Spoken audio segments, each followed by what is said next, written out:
Bring your all, every ounce of strength and talent to your job. Public service is often thankless and tough. Serve with everything you have. Since Governor Chaco's family has a great background in the food business, food tourism may be the key to your bringing more and more Filipinos to visit here. My father used to say, ang kandidato na lami mo mapakaon, siguradong madaog. And I truly believe that. Bring Negros Oriental's delicious Spanish heritage, the fresh catch of sardines and boquerones. Bring forth all the sugar fish of Silvanas and the best that you have here to the Filipino table, and I am certain that you cannot but succeed. For you, therefore, congratulations, Negros Oriental, on the centennial of your remarkable provincial capital and the groundbreaking for the construction of the new government center. Happy birthday, Gov! Salamat sa ice cream na libreng blowout. Padayon mong tanan sa paghiusa, sa pagtinabangay. Mabuhi ang Negrense, mabuhi ang Negros Oriental. Daghang salamat sa tanan. Daghan kay salamat, Senator Amy Marcos. Ay may solusyon. Ang lugar ng problema ay bigyan ng solusyon. Hashtag ay may solusyon. Thank you very much, Senator Amy Marcos. The senator has actually reminded us of our reason for being. Anong ni ata dinhi karon?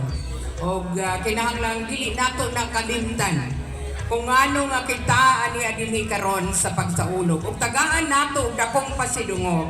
Ang National Commission, the National Historical Commission of the Philippines. Ang National Historical Commission, Moimiila, they recognized this immovable edifice as a historical marker. And we are honored by the presence of our director, Carminda R. Arevalo, will now give the explanation, ang paglalahad ng panandang pangkasaysayan, together with Director Carminda Arevalo. Let's give her a round of applause. Palakpakan po natin si Director Arevalo.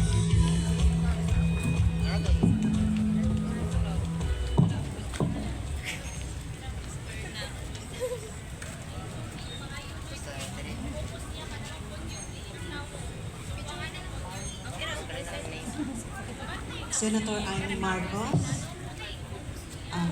Senator Francisco Tolentino, our Governor Manuel Chaco Santa Maria, sa lahat po ng mga kasama natin dito, sa lahat, all distinguished guests na nakikiisa sa makasaysayang araw na ito, mapasigarbo nga adlaw. 2 taon na po ang nakalilipas ng matagumpay na isinagawa ng Pambansang Kombisyong Pangkasaysayan ng Pilipinas, ang unang serye ng panayam at pagsasanay sa pagpapayabong ng kamalayan at pagpapahalaga sa kasaysayang lokal at kanilang bayan sa Universidad ng Siliman, kasama po ang City Government of Dumaguete. Aktwal na isinadokumento, sinaliksik at siniyasat ang mga piling kalahok, ang mga pamanang istrukturang matatagpuan sa lalawigan. Gaya ng mataas na paaralan ng Negros Oriental, Gusaling Blas Elnar, lumang tahanan ni Serafin Teves, Francesco Montin Fountain, at ang Kapitolyo ng Negros Oriental.